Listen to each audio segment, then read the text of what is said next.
Hello, I'm still Michael Beck, and in this video, I would like to talk about defensiveness, perhaps for a lack of a better word.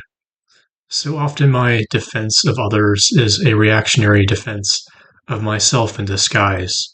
I believe that our motivation matters for how it affects our approach, and mindfulness matters. Is it really about protecting others, or is it a crusade in which we fight to protect that wounded part of ourselves that is unaddressed and still healing?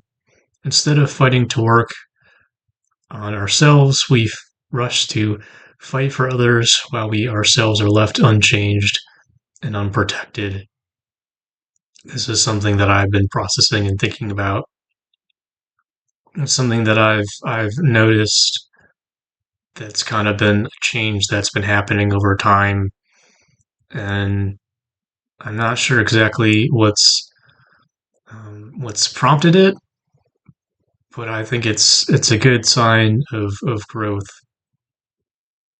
I just think, yeah, like for most of my life, I was very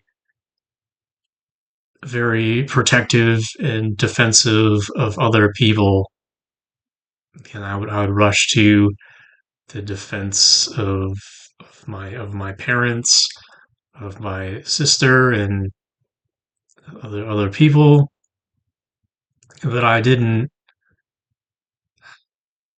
yeah, I didn't have the same kind of level of, like, I would just defend others and hope that it would be reciprocated in some kind of a way, but it just rarely felt like it was. So I would just be defending, fighting for others, coming to their aid, whether they really needed it or asked for it or not. And I felt like on some level, like, the knight in shining armor, and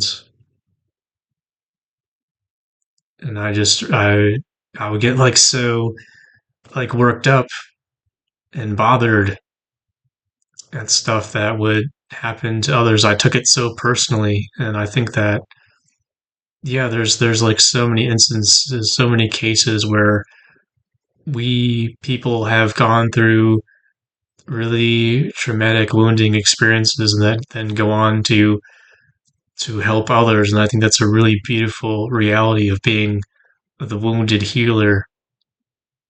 But I think being wounded and healer, being healed yourself, is a really important component, and not just sort of thinking that we can skip a step and become a really good advocate, um, and defender of others while we ourselves have not done our own work. And again, yeah, this sense of being just outraged, and getting so worked up, and feeling like, what does it actually really achieve? Who am I actually helping? Who am I actually defending and protecting? Where is the motivation really coming from?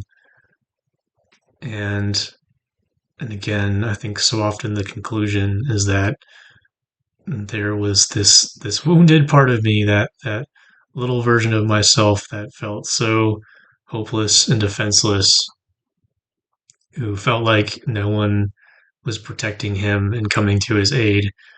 And so I feel compelled when I see these instances of injustice, of people being defenseless and unprotected.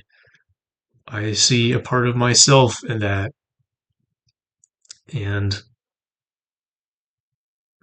I think it's been something to, I guess again, I've been observing. There's a part of myself that is becoming, that needs less to defend things, and that feels good.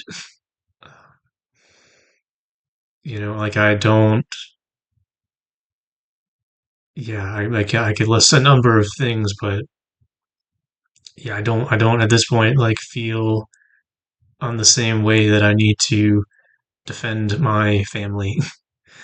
Um, I think that's yeah, I mean that's a big one. I mean, when you've been so hurt and so wronged,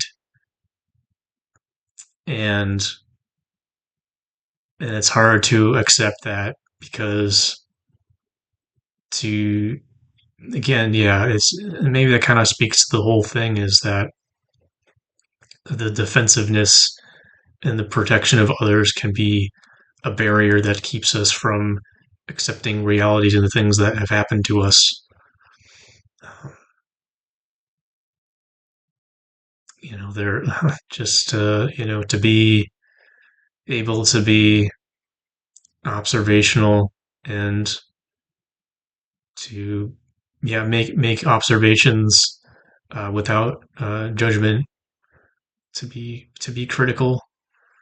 And I think that there's times where there's either personal mindfulness or times where other people will make observations, and again, it's like I don't you don't want to hear it because your knee jerk reaction is that you need to defend your parents, your family members.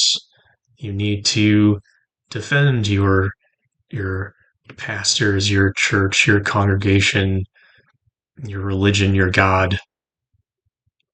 And I'm just coming to a place now where I just don't want to. I don't want to have to be in a place of such defensiveness and needing to defend things. Like, sure, there's still going to be a place to which it feels, or I'll say, I think there are instances where it is needed and necessary for people to be the defenders and the protectors of others. But I think that there's so many like instances where like things are capable of defending themselves, and I don't need to be the one to do it. I don't need to be the one to defend my family. I don't need to be the one to defend pastors, churches, congregations. I don't need to defend my religion. I don't need to defend God. Like, I just don't think that it's my job anymore. And I think it just really it asks a lot of me and was never my job. I think that I took it on, but it was just never really my responsibility. Um, yeah, I just and again, it just feels like the defensiveness is sort of keeps keeps me from really accepting the reality. I can't accept what is because I feel like I have to defend and preserve this image of things being good and and to flawless to a certain degree, for lack of a better word, just an analog good, like that there can be no wrong in it.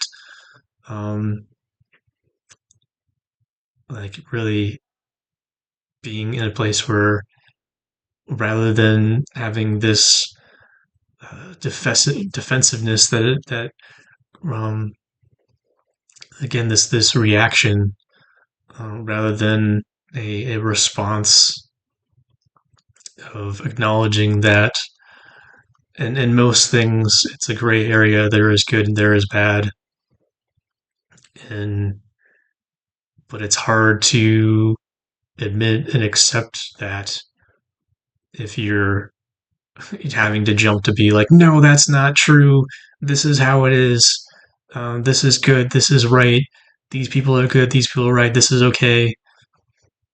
Like, no, like um, people don't need to be good or bad, they could just be people. um,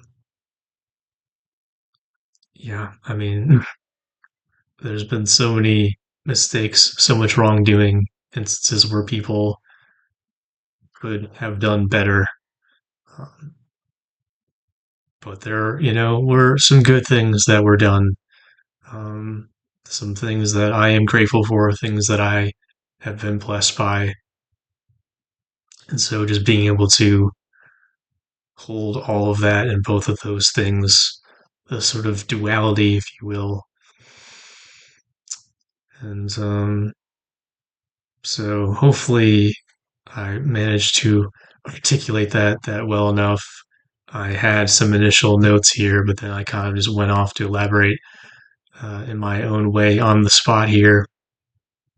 But hopefully that feels, yeah, I trust that'll be relatable or relevant to someone. But if anything, just yeah, my processing, my reflections, and as always, just offering my food for thought. And thank you, as always, for your support and entertaining my musings.